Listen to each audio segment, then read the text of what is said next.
यहाँ से अगर दिखाएंगे ना तो इसका साइलेंसर देखिए आप।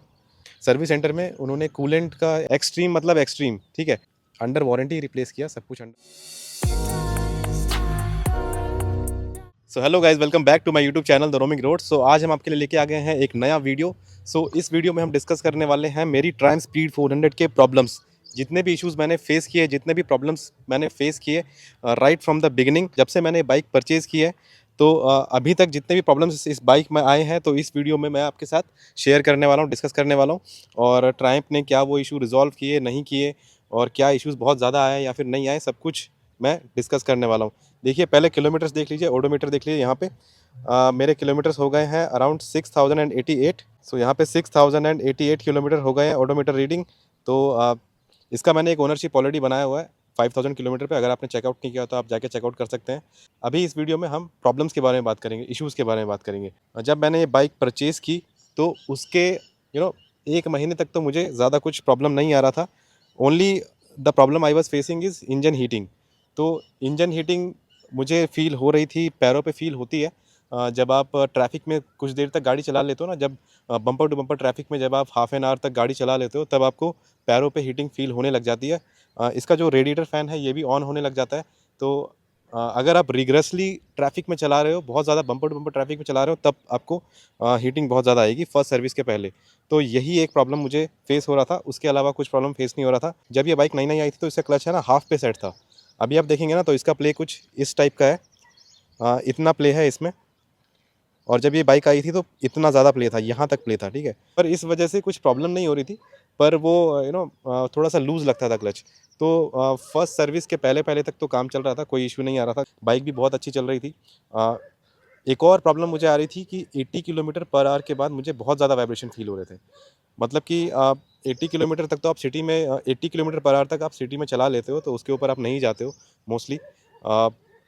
बट जब मैं हाईवे पे इसको लेके गया 80 किलोमीटर के ऊपर जो है ना, बहुत ज़्यादा वाइब्रेशन फील हो रहे थे हैंडल बार पे, राइट फुट पैक पे, एक्सट्रीम वाइब्रेशन। एक्सट्रीम मतलब एक्सट्रीम, ठीक है। तो मुझे ऐसा फील हो रहा था, तो मुझे ऐसा लग रहा था यार ऐसा क्यों हो रहा है, because Triumph is known for the smoothness ना, वो इंजन वगैरह तो इसका स्मूथ है। तो क्या इस गाड़ी में कुछ प्रॉब्लम है क्या। लेकिन जब मैं फर्स्ट सर्विस को लेके गया, फर्स्ट सर्विस में ये इंजन स्मूथनेस का जो प्रॉब्लम था और इंजन हीटिंग का जो प्रॉब्लम था, ये दोनों रिजॉल्व हो गया। तो फर्स्ट सर्विस में ये इन्होंने इंजन ऑयल चेंज किया। इंजन ऑयल मैंने कैस्ट्रोल का डलवाया, मैंने उनको रिक्वेस्ट करके कैस्ट्रोल का 10W50 वाला ऑयल डलवा लिया। उसके बाद मुझे हीटिंग का एज सच कुछ मेजर प्रॉब्लम तो नहीं आया। वो जो हीटिंग फील होती है ना पैर पे, जो उस टाइम फील हो रही थी फर्स्ट सर्विस के पहले, जिस टाइप ऑफ फर्स्ट सर्विस के पहले जो बहुत ज़्यादा एक्सट्रीम हीटिंग फील हो रही थी ना, वो चली गई। हीटिंग पूरी तरह से गायब नहीं हुई लेकिन कम हो गई, ठीक है। अभी भी है ना, इस बाइक को अगर आप ट्रैफिक में चला लोगे ना बहुत ज़्यादा रिग्रेसली, अगर आप मान लो कि 40-45 मिनट से आप एकदम ट्रैफिक में चला रहे हो, बम्पर टू बम्पर ट्रैफिक लग रहा है आपको, तो ये बाइक जो है ना आपको हीटिंग देने वाली है। हीटिंग आपके पैरों पे फील होता है। कहाँ पे फील होता है मैं आपको बताता हूँ। देखिए, यहाँ पे आप पास से दिखाएंगे ना तो इसका जो हीटिंग पैटर्न है, हीटिंग पैटर्न कुछ इस टाइप का है कि आपको जो हीटिंग है ना यहाँ पे ही फील होती है, आपके इतने पार्ट पे फील होती है। ये जो है ना, यहाँ से लेकर के यहाँ तक थाई पे फील नहीं होती है। इसका टैंक गर्म नहीं होता है, ठीक है। तो टैंक गर्म नहीं होता है, वो एक अच्छी चीज़ है। और ये लगाने के बाद ना, एक्चुअली मैंने ये ग्रैब करने के लिए लगाया था, मेरे को नी ग्रैब करने में प्रॉब्लम हो रहा था, तो इसलिए मैंने ये लगाया था। बाकी टैंक में कोई हीटिंग का प्रॉब्लम नहीं है। तो आपको घुटनों तक तो हीटिंग फील होगी अगर आप ट्रैफिक में चलाओगे। तो हाईवेज़ पे लेके जाओगे, अगर खुले रोड्स में चलाओगे तो इतना कुछ दिक्कत नहीं आएगी, तो हीटिंग का इशू नहीं आएगा। तो फर्स्ट सर्विस के बाद ये सब प्रॉब्लम सॉल्व हो गई।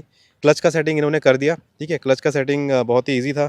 एक तो यहाँ से होता है, यहाँ से आप देखेंगे ना तो इसको आप निकालेंगे तो ये रोटेट करने का होता है। तो इसको अगर आप रोटेट करेंगे ना, इससे इसका स्टिफनेस और स्मूथनेस थोड़ा सा कम और ज़्यादा कर सकते हैं आप इसको अगर रोटेट करेंगे तो।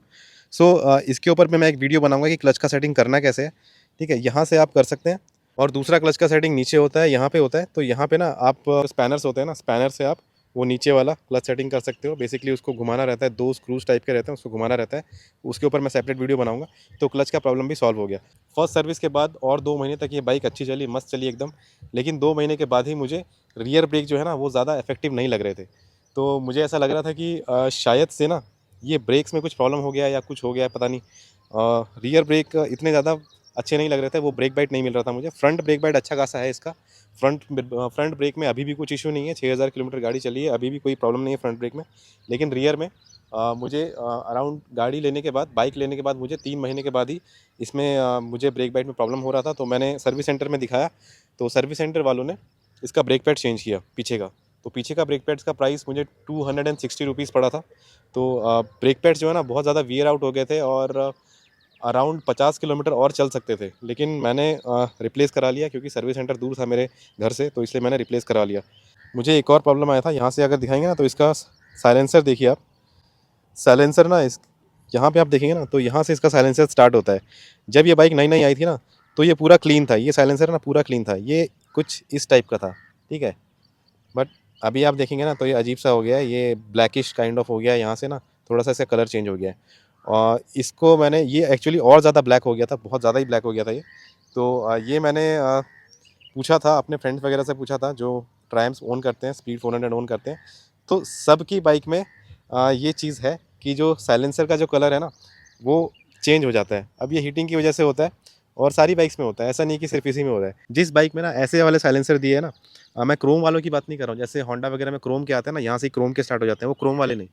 अ, ऐसे साइलेंसर जिस बाइक में होते हैं उनमें ये डिस्कलरेशन का इशू आता ही है। इसको ना आप एक मेटल पॉलिश ले सकते हैं, मेटल पॉलिश से आप इसको क्लीन कर सकते हैं। मैंने एक मेटल पॉलिश लिया हुआ है, उससे ये इजीली क्लीन हो जाता है।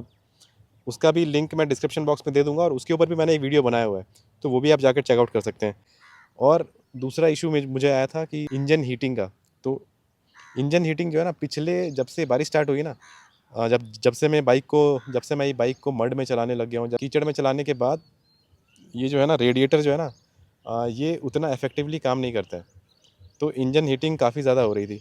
अब बाइक वॉश करने के बाद भी मुझे थोड़ा ऐसा लग रहा था कि हाँ, इंजन हीटिंग हो रही है, ज़्यादा हो रही है। तो मैंने सर्विस सेंटर में दिखाया एंड सर्विस सेंटर में उन्होंने कूलेंट का, आई थिंक कूलेंट टॉपअप किया है, थोड़ा सा कूलेंट टॉपअप किया है। इंजन ऑयल लेवल चेक किया, इंजन ऑयल सही था, इंजन ऑयल लेवल में कोई इशू नहीं था, बस कूलेंट टॉपअप कर दिया है। 50-60 किलोमीटर मैंने और चला दिया है सर्विस सेंटर से लाने के बाद।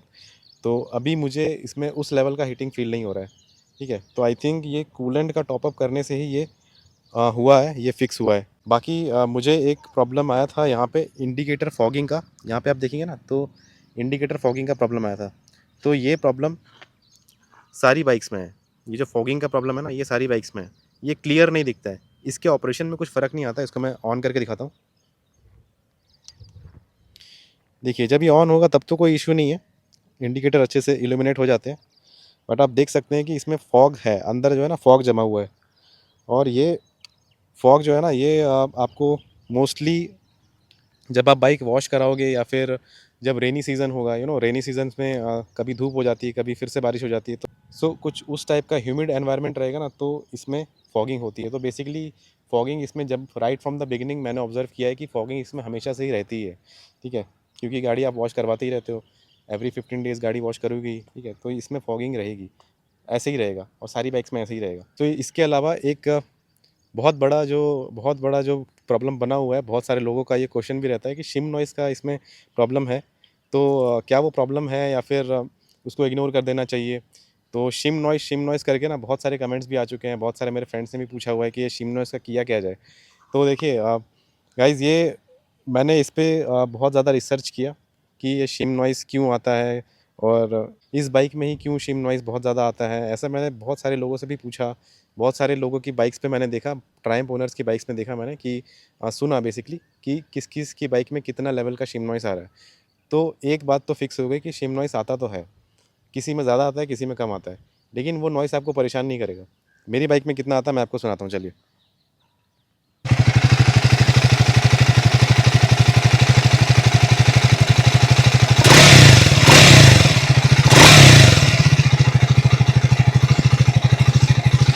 अभी जो है ना रिसेंटली मैंने दिखाया, 15 दिन पहले मैंने जब ये सारे इश्यूज़ लेके मैं सर्विस सेंटर गया था, उनको मैंने दिखाया। सर्विस सेंटर वालों ने चेन टेंशनर को रिप्लेस किया है, ठीक है। एक पार्ट आता है चेन टेंशनर जो कि रिप्लेस हो जाता है अगर आप उनको बोलोगे कि मेरी बाइक में जो शिम नॉइज़ है उसको आप फिक्स करके दो, तो वो लोग चेन टेंशनर रिप्लेस कर देंगे, ठीक है।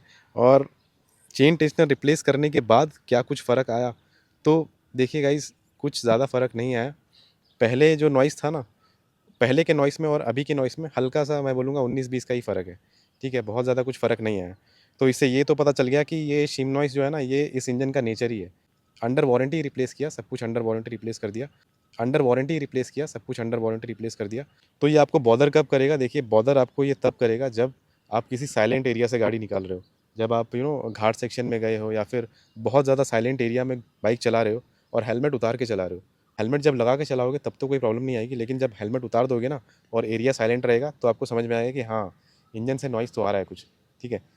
बस, आपको और कहीं ये नॉइज़ प्रॉब्लम नहीं करेगा। एक बार आपका अगर क्लोज़्ड पार्किंग है, पार्किंग में भी ओपन वाला नहीं, क्लोज़्ड वाला अगर पार्किंग है ना, बहुत छोटा क्लोज़ पार्किंग है, तब ये नॉइज़ आपको सुनाई देगा और आपको बॉदर करेगा। अदरवाइज़ कोई इश्यू नहीं है। जो ये है ना, इसका जो फ़ील है, इस बाइक का जो फ़ील है, इसका जो परफ़ॉर्मेंस है, उसी से आप इम्प्रेस हो जाओगे। सो गाइज़, इसके अलावा मुझे कोई और प्रॉब्लम नहीं आई। इन सब इश्यूज़ में से कोई ब्लॉकर इश्यू नहीं है, ठीक है? आपको ऐसा नहीं लगेगा कि यार इस इश्यू की वजह से यार ये बहुत ज़्यादा मेरा डिसीजन गलत हो गया या फिर मैंने ये बाइक लेके गलती कर दी, डिसीजन गलत हो गया, ऐसा कुछ फ़ील नहीं होने वाला है। आपको ये वीडियो कैसा लगा ज़रूर आप कमेंट सेक्शन में बताइए। आपको कुछ क्वेश्चन है तो डेफिनिटली आप कमेंट सेक्शन में पूछ सकते हैं। एंड तक वीडियो में बने रहने के लिए बहुत-बहुत धन्यवाद। लाइक करिए वीडियो, शेयर करिए वीडियो और सब्सक्राइब करिए मेरा चैनल। मिलते हैं नेक्स्ट वीडियो में, तब तक के लिए take care, bye bye and have a safe ride.